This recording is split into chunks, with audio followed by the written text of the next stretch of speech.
Selamat pagi Teruna, bagaimana kabar pagi ini? Kakak harap semuanya baik-baik ya. Kakak mau undang adik-adik untuk bersaat teduh bersama. Nah, sebelum itu mari kita siapkan Alkitab kita dan bacaan kita pada pagi hari ini terambil dari 1 Tawarik 28 ayat 11 sampai 19. Sebelum kita membaca Alkitab kita, mari kita berdoa. Tuhan Allah Bapa kami yang kami sembah dan menamai Yesus Kristus, terima kasih Engkau telah membangunkan kami Tuhan untuk melakukan aktivitas kami pada hari ini Tuhan. Tapi sebelum itu kami ingin minta tolong Tuhan untuk Tuhan tolong berkati kami pada pagi hari ini yang sebentar lagi akan melakukan saat teduh Tuhan, agar kiranya firman-Mu dapat kami tangkap dan kami serap untuk pertumbuhan iman kami Tuhan. Tuhan tolong Tuhan, dalam nama Tuhan Yesus kami telah berdoa, amin. Bacaan Alkitab kita 1 Tawarik 28 ayat yang ke-11 sampai yang ke-19.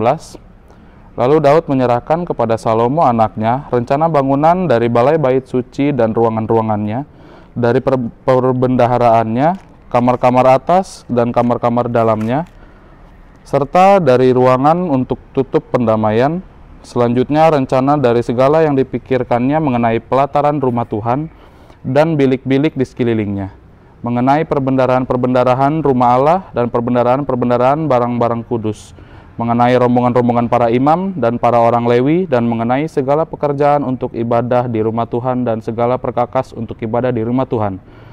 Juga ia memberikan emas seberat yang diperlukan untuk segala perkakas pada tiap-tiap ibadah, dan diberikannya perak seberat yang diperlukan untuk segala perkakas perak pada tiap-tiap ibadah, yakni sejumlah emas untuk kandil-kandil emas dan lampu-lampunya yang dari emas, seberat yang diperlukan tiap-tiap kandil dan lampu-lampunya, dan perak untuk kandil, perak seberat yang diperlukan perak untuk satu kandil dan lampu-lampunya, sesuai dengan pemakaian tiap-tiap kandil dalam ibadah.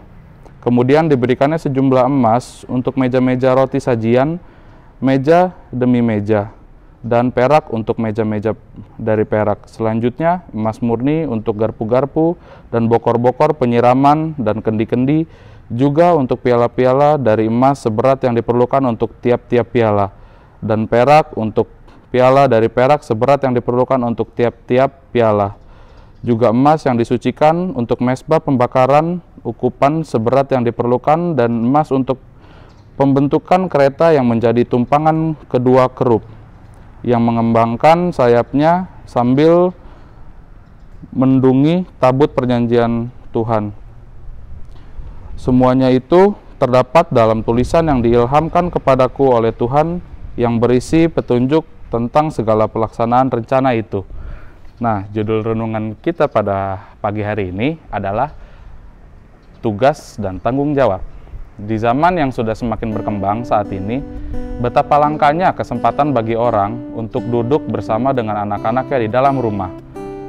Karena itu, akhir tahun dijadikan momen yang tepat. Sudah menjadi kebiasaan dalam keluarga Kristen bahwa di setiap akhir tahun ada acara kumpul keluarga. Di dalam acara itu, biasanya orang tua mengambil peran yang paling dominan untuk memberikan nasihat dan arahan terhadap seluruh anggota keluarga. Sesungguhnya acara ini sangat indah dan manis. Apalagi ada pesan-pesan khusus yang perlu diperhatikan untuk memasuki tahun yang baru. Mengapa indah dan manis? Karena mungkin tidak pernah ada kesempatan lagi bagi orang tua untuk menyampaikan sesuatu yang penting dalam kehidupan keluarganya. Rencana besar yang dirintis dan dipersiapkan oleh Daud untuk membangun bait suci sudah disampaikan kepada semua pihak. Nah, kini Daud memberikan detail rancangan bangunan bait suci itu kepada Salomo.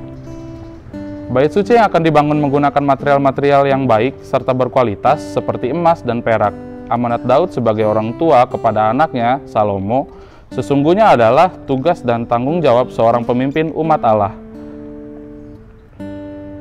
Salomo sebagai pemimpin umat kelak harus membawa bangsa Israel lebih dekat kepada Allah. Amanat dan pesan Tuhan kepada kita, baik melalui orang tua maupun dari pengalaman kehidupan ini, hendaknya dapat memaknai sebagai tugas juga tanggung jawab yang mesti dilaksanakan serta diwujudkan di hari-hari selanjutnya. Nasihat-nasihat orang tua di akhir tahun sesungguhnya juga adalah refleksi atas kehidupan yang telah dijalani selama setahun.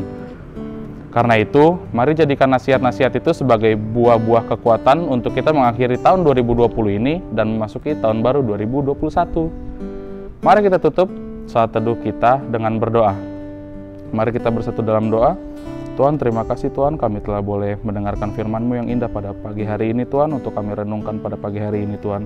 Tuhan tolong berkati agar kiranya kami tidak hanya mendengar, tapi kami juga dapat melakukannya dalam kehidupan seharian kami Tuhan. Tuhan, sekarang kami ingin melanjutkan aktivitas kami kembali Tuhan. Tuhan tolong berkati dari awal hingga akhirnya Tuhan. Di dalam nama Tuhan Yesus kami telah berdoa dan mengucap syukur kepada Bapa di surga. Amin. Selamat menjalani hari ini. Tuhan Yesus memberkati.